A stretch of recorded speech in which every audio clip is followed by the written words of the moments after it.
En la historia del flamenco existen voces que no nacieron para agradar. Existen artistas que jamás aprendieron a bajar la cabeza. Terremoto de Jerez fue uno de ellos. No subía al escenario para gustar, subía para sacudir, para romper el silencio, para obligar al público a enfrentarse a algo incómodo y profundamente verdadero. Una noche en Jerez, su cante estalló como una grieta abierta en el suelo. No hubo adornos, no hubo concesiones, solo una voz cruda directa que parecía arrancada de la tierra misma.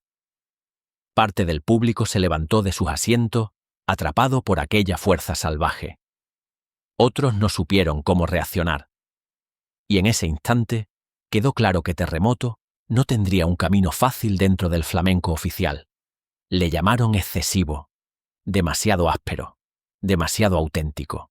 En un momento en el que el flamenco empezaba a suavizarse para adaptarse a grandes escenarios y cámaras de televisión, Terremoto apareció como una amenaza imposible de domesticar. Su cante no pedía permiso. No buscaba aplauso. Arrastraba dolor, rabia y memoria colectiva. ¿Pero podía el flamenco institucional aceptar a un artista que se negaba a ser moldeado? ¿Había espacio para una voz nacida en el barrio, marcada por el alcohol, la noche y la herida permanente? ¿O fue precisamente esa fidelidad brutal a la esencia lo que condenó a Terremoto de Jerez a quedar fuera del relato oficial mientras aún respiraba? Esta no es la historia de un cantaor más. Es la historia de un hombre que llevó el alma del flamenco hasta el límite y pagó un precio muy alto por hacerlo. Hoy vas a conocer la verdad completa. Terremoto de Jerez nació en una tierra donde el flamenco no era un espectáculo, sino una forma de supervivencia. Jerez de la Frontera no enseñaba a cantar, obligaba a hacerlo. Allí, el cante se aprendía escuchando a los mayores en patios estrechos, en tabernas cargadas de humo, en reuniones donde la noche se alargaba, hasta que la voz ya no podía ocultar la verdad. En ese entorno creció Fernando Fernández Monje, rodeado de familias gitanas, para las que el flamenco era herencia y condena al mismo tiempo. Su infancia estuvo marcada por la precariedad y por una intensidad emocional constante. El barrio no ofrecía promesas de futuro, pero sí una identidad clara. Se pertenecía a algo. Se cargaba con una memoria colectiva hecha de marginación, orgullo y resistencia. Terremoto absorbió ese mundo desde pequeño. No aprendió a cantar para gustar, sino para expresar lo que no se podía decir de otra manera. Cada quejío era una respuesta a una vida áspera sin filtros. En aquellos años, España seguía arrastrando las sombras del franquismo. Aunque el régimen comenzaba a mostrar grietas, el control social y cultural seguía siendo fuerte. El flamenco vivía una contradicción permanente. Por un lado era utilizado como símbolo nacional. Por otro, se intentaba domesticar su contenido más incómodo. Se celebraba la forma, pero se temía el fondo. Y el fondo era precisamente el lugar del que procedía Terremoto. Desde joven su voz destacó por algo que no se podía enseñar. No era solo potencia. Era una forma de atacar el cante como si cada letra fuera una confesión peligrosa. Los mayores lo escuchaban con una mezcla de respeto y preocupación. Reconocían el talento, pero también intuían el destino.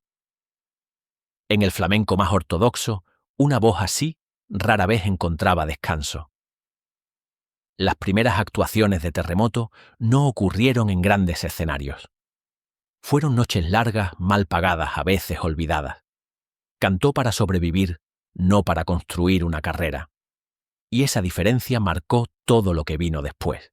Mientras otros jóvenes aprendían a adaptarse a pulir su imagen, él profundizaba en la crudeza. No suavizaba el cante, lo endurecía. En su entorno familiar no había estrategias ni contactos. Había memoria y carácter. Terremoto creció escuchando historias de humillación, de orgullo, herido de artistas explotados por un sistema que los necesitaba, pero nunca los protegía. Esas historias no lo alejaron del flamenco. Lo empujaron hacia una versión más peligrosa de él, una versión que no pedía aceptación. Jerez también era una ciudad de contrastes. de grandes fiestas oficiales y de silencios incómodos, de celebraciones públicas y miserias privadas. Terremoto caminaba entre esos mundos sin disimular. No sabía hacerlo. Su presencia ya incomodaba antes de abrir la boca. Había en él una intensidad que rompía la calma artificial. A diferencia de otros cantaores que buscaron escapar del barrio Terremoto, nunca renegó de su origen. Lo llevaba encima como una marca. Esa fidelidad absoluta a su raíz sería una de sus mayores virtudes y al mismo tiempo el origen de muchos conflictos. En un flamenco que empezaba a profesionalizarse y a buscar reconocimiento internacional, su figura parecía anclada en algo que muchos preferían dejar atrás. Cuando finalmente empezó a llamar la atención fuera de Jerez, no fue por encajar, sino por desbordar. Los aficionados más puristas vieron en él una verdad que creían perdida. Otros lo consideraron una amenaza. Demasiado visceral, demasiado imprevisible, demasiado real. Este contexto explica por qué el ascenso de Terremoto nunca sería tranquilo. Su origen no era un punto de partida cómodo, sino una carga que llevaba a cada escenario. No había separación entre el hombre y el cante. Todo estaba expuesto. Y cuando alguien canta así, el éxito nunca llega sin consecuencias. El reconocimiento de Terremoto de Jerez no llegó de forma ordenada ni planificada. No hubo una estrategia clara ni un lanzamiento calculado. Su ascenso fue consecuencia directa del impacto que provocaba cada vez que abría la boca. Allí donde cantaba, dejaba una impresión difícil de borrar. Para algunos era una revelación. Para otros un problema. Pero nadie podía ignorarlo. A finales de los años 60 y comienzos de los 70, el flamenco vivía una etapa de transformación. Empezaba a salir de los espacios íntimos para ocupar teatros, festivales y programas de televisión. Se buscaba una imagen más exportable, más limpia, más controlada.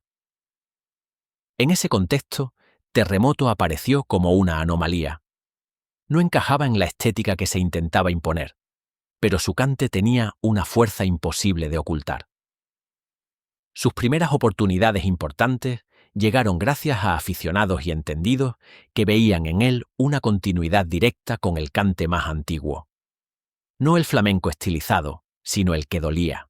Empezó a ser reclamado en peñas flamencas y festivales donde el público sabía escuchar.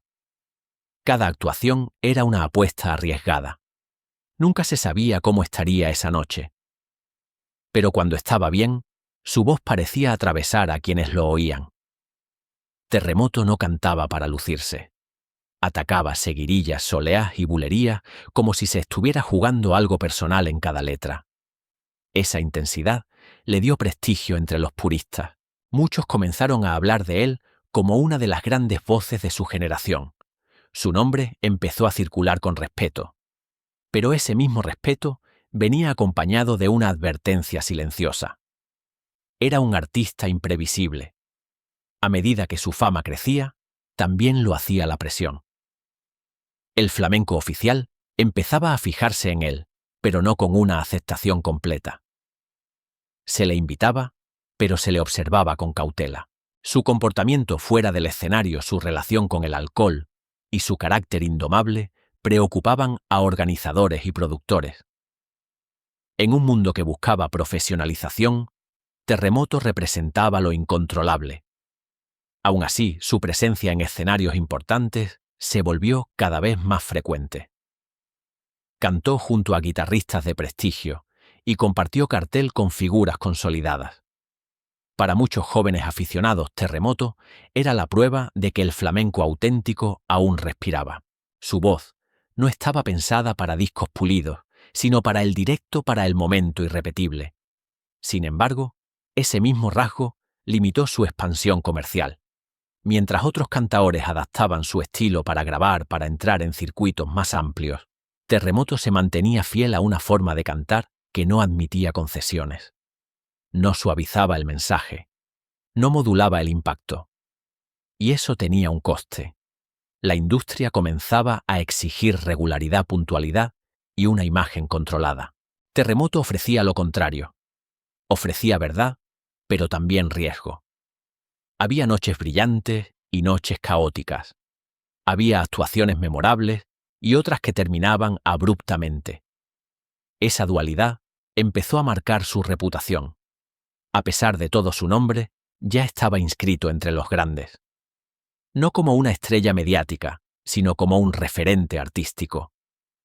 Los críticos más serios reconocían en él una profundidad poco común. Su cante no parecía pertenecer a una época concreta. Sonaba antiguo y actual al mismo tiempo. Pero mientras su prestigio artístico crecía, su posición dentro del sistema se volvía cada vez más frágil.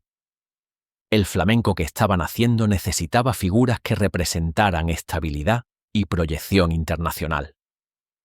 Terremoto representaba una verdad incómoda, una que no se podía controlar del todo. Ese fue el momento en que el ascenso empezó a mostrar sus grietas, porque cuanto más alto llegaba, más evidente se hacía el conflicto entre lo que él era y lo que el flamenco institucional estaba dispuesto a tolerar. El éxito no trajo seguridad, trajo vigilancia, expectativas, juicios constantes. Y lo que parecía una consagración definitiva, pronto comenzó a transformarse en una tensión insostenible. Porque en el flamenco, cuando alguien canta sin máscaras, la gloria nunca llega sola. Pero lo que parecía el inicio de una cima estable, pronto se convertiría en su mayor pesadilla. La crisis de Terremoto de Jerez no estalló en un solo momento. Fue una acumulación lenta de tensiones, miradas incómodas y puertas que empezaron a cerrarse sin explicación clara. A diferencia de otros artistas, su problema no fue un escándalo concreto amplificado por la prensa. Su conflicto fue más silencioso y por eso mismo más devastador. Fue el choque frontal entre una voz imposible de domesticar y un sistema que exigía control. Con el paso del tiempo, los organizadores comenzaron a medir cada invitación. No dudaban de su talento, dudaban de su previsibilidad. En un circuito cada vez más profesionalizado, la incertidumbre se convirtió en un pecado imperdonable. Terremoto no garantizaba calma, garantizaba intensidad. Y eso para muchos programadores era un riesgo que preferían evitar. El alcohol empezó a ocupar un lugar cada vez más visible en su vida. No como causa inicial del problema, sino como síntoma. El peso de las expectativas, la presión constante y la sensación de no encajar en ningún sitio alimentaron una espiral peligrosa. Cada actuación era un examen. Cada error, una excusa para confirmar los prejuicios que ya circulaban sobre él. La reacción del entorno fue fría. No hubo una red de apoyo real. El flamenco, que tantas veces se presenta como una familia, mostró su lado más duro. Se hablaba de Terremoto en voz baja. Se advertía a los jóvenes. Se repetía la idea de que era un genio pero problemático. Esa etiqueta fue suficiente para justificar su progresiva exclusión. Algunos festivales dejaron de llamarlo. Otros redujeron sus apariciones. No hubo comunicados ni explicaciones públicas. Simplemente el silencio. Un silencio que dolía más que cualquier crítica abierta. Para un artista cuya esencia estaba en el directo desaparecer del escenario, equivalía a perder la identidad. El público, sin embargo, no dejó de reconocer su grandeza. En actuaciones esporádicas, cuando aún conseguía subir a un escenario, su cante seguía siendo una experiencia extrema. No había término medio. O conmovía hasta lo más hondo, o incomodaba profundamente. Esa polarización reforzó la idea de que Terremoto no era apto para el flamenco que se quería mostrar al mundo. La censura que sufrió no fue política en el sentido clásico, fue cultural. Fue la decisión implícita de apartar a quien recordaba que el flamenco nació del dolor de la marginalidad y de la herida abierta. En una España que avanzaba hacia la modernidad y buscaba nuevas narrativas, esa memoria resultaba incómoda. Terremoto comenzó a sentir que ya no tenía lugar, ni en los grandes escenarios ni en los márgenes que antes lo habían sostenido. La fama parcial que había alcanzado no se tradujo en estabilidad. Al contrario, lo dejó expuesto. Sin la protección de la industria, y sin la invisibilidad del anonimato. Las consecuencias emocionales fueron profundas. Apareció el cansancio, la frustración, la sensación de traición. Había entregado todo a su cante y aún así parecía no ser suficiente. Cada ausencia en un cartel era un recordatorio de su fragilidad dentro del sistema. En este punto, la caída dejó de ser solo profesional. Se volvió personal. La noche que siempre había sido parte de su mundo se convirtió en refugio y prisión al mismo tiempo. El alcohol dejó de ser una compañía ocasional para transformarse en una dependencia peligrosa. Y con ella llegó el deterioro físico y emocional. La pregunta empezó a circular entre quienes aún creían en él. ¿Podría alguien sobrevivir a un golpe tan prolongado y silencioso? ¿Podía un artista cuyo valor residía en la verdad resistir un entorno que premiaba la corrección y el control? La respuesta no fue inmediata. Pero el daño ya estaba hecho.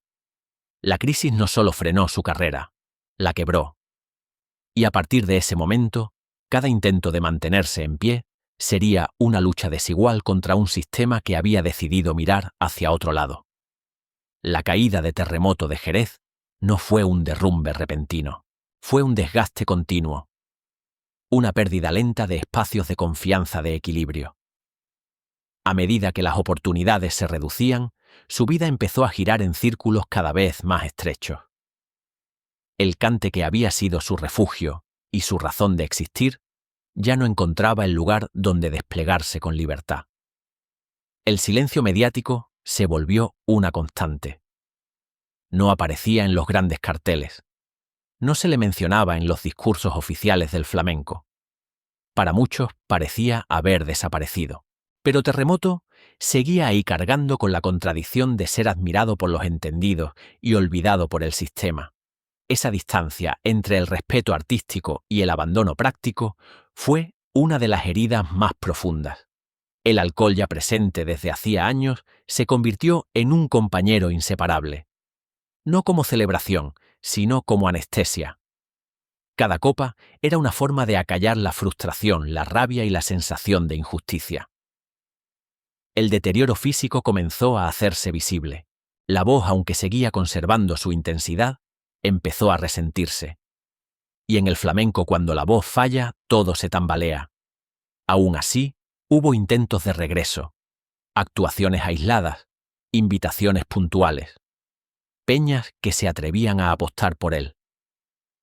En esos momentos, Terremoto demostraba que el fuego no se había apagado.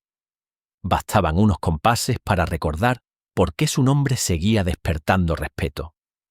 Pero esos destellos ya no eran suficientes para reconstruir una carrera estable. El daño acumulado pesaba demasiado. La reinvención que otros artistas lograron nunca terminó de cuajar en su caso. No porque le faltara talento, sino porque el precio emocional había sido demasiado alto. Terremoto no sabía reinventarse sin traicionarse. Y el sistema no estaba dispuesto a adaptarse a alguien que no ofrecía garantías.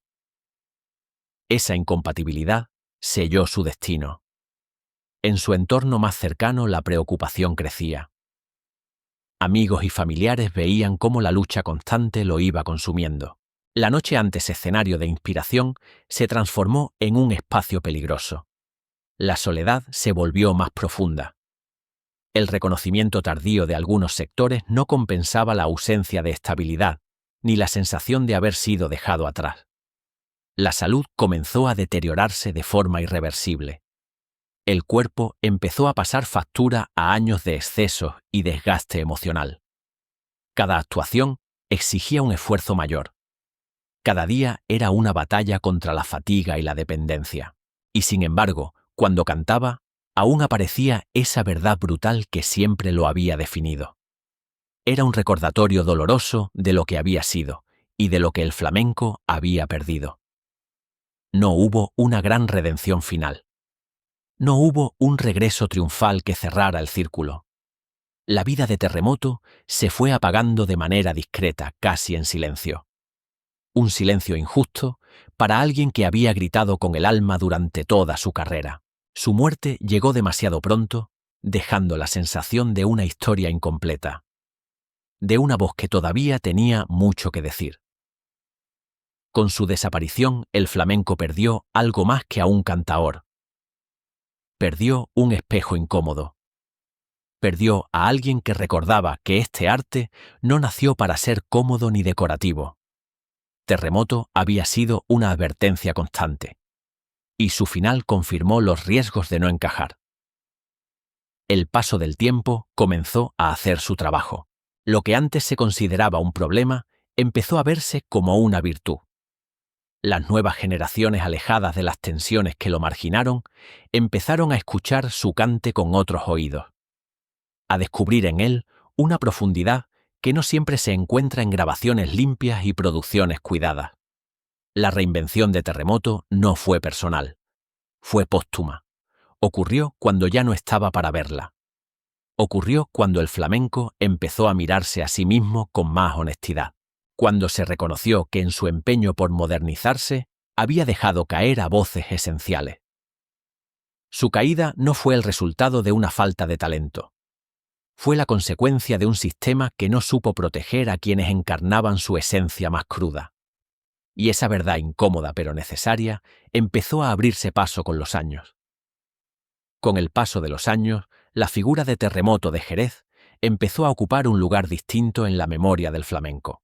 Ya no estaba presente para incomodar, para romper el equilibrio de los escenarios o para obligar al público a posicionarse.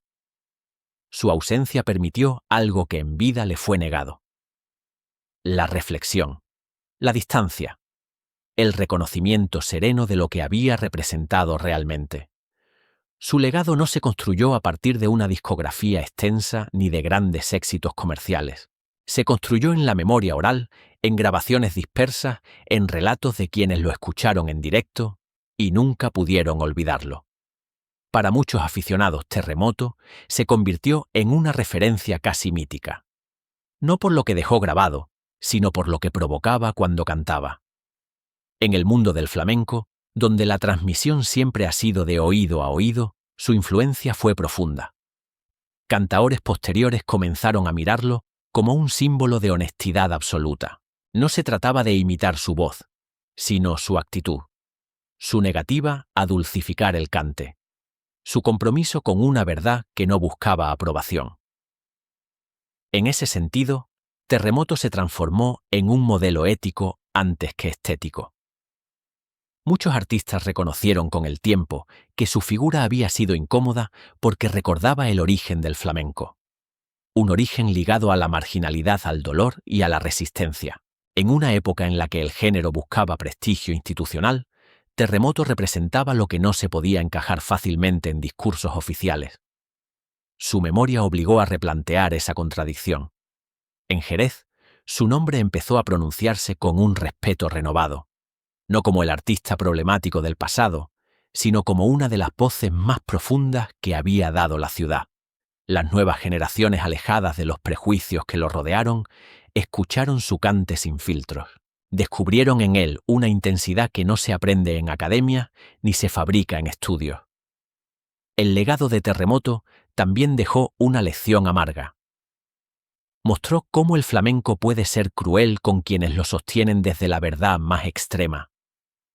Su historia se convirtió en un ejemplo de lo que ocurre cuando el sistema prioriza la imagen sobre la esencia, cuando la comodidad desplaza al riesgo, cuando la corrección sustituye a la emoción real. Críticos e investigadores comenzaron a situarlo en el lugar que le correspondía. No como una figura marginal, sino como un pilar de una forma de entender el cante. Su nombre empezó a aparecer junto al de otros artistas que, como él, pagaron un precio alto por no adaptarse. Esa relectura histórica fue lenta pero necesaria. La memoria colectiva también jugó su papel. Aficionados que lo habían visto cantar contaron una y otra vez aquellas noches irrepetibles. Historias de actuaciones que parecían desbordar el tiempo. De silencios densos tras un quejío. De miradas que evitaban aplaudir de inmediato porque lo que se acababa de escuchar necesitaba asentarse primero. Ese tipo de recuerdo es el que define a los artistas verdaderos. Terremoto de Jerez no dejó un flamenco cómodo. Dejó preguntas. Dejó una herida abierta que todavía interpela al género. ¿Hasta qué punto puede el flamenco institucionalizarse sin perder su alma? ¿Cuántas voces como la suya quedaron al margen por no encajar en un molde aceptable? Su legado vive en esas preguntas. Hoy su figura se percibe como la de un artista imprescindible para entender la historia del cante jondo en la segunda mitad del siglo XX. No fue un accidente ni una nota al margen. Fue una fuerza que obligó al flamenco a mirarse al espejo. Aunque ese espejo resultara incómodo, su memoria no se sostiene en homenajes oficiales ni en grandes campañas. Se sostiene en algo más duradero, en el respeto silencioso de quienes saben que sin voces como la suya, el flamenco pierde su razón de ser. Terremoto no buscó ser eterno, pero terminó siéndolo precisamente porque nunca intentó agradar. Terremoto de Jerez nunca fue una figura cómoda para el flamenco. No nació para encajar en vitrinas ni para ser citado en discursos oficiales. Nació para recordar que este arte surgió del conflicto de la herida abierta y de la necesidad de decir lo que otros preferían callar. Su vida fue el reflejo de esa verdad, intensa, desordenada, profundamente honesta. Hoy, al mirar atrás, resulta evidente que su historia no es solo la de un cantaor brillante que terminó en los márgenes. Es la historia de un sistema que no supo proteger a quienes lo sostenían desde la raíz. Terremoto pagó el precio de no maquillarse, de no adaptarse, de no traicionar el origen de su cante. Y ese precio fue el silencio. Sin embargo, el tiempo tiene una forma implacable de recolocar las cosas. Lo que ayer fue considerado un problema, hoy se reconoce como una virtud. La crudeza de su voz, su falta de concesiones y su intensidad emocional se han convertido en referentes para quienes buscan entender el flamenco más allá del espectáculo. Terremoto no dejó un camino fácil, pero dejó uno verdadero. Su historia obliga a hacerse una última pregunta. ¿Qué pierde un arte cuando aparta a quienes lo representan sin filtros? La respuesta está en su legado. Un legado que no se mide en aplausos ni en contratos, sino en la huella profunda que deja en la memoria colectiva. Terremoto de Jerez no fue una estrella fugaz. Fue una sacudida. Una voz que recordó al flamenco quién era incluso cuando nadie quiso escucharlo. Y si quieres descubrir otra historia igual de intensa y reveladora, mira ahora el siguiente video recomendado en el primer comentario.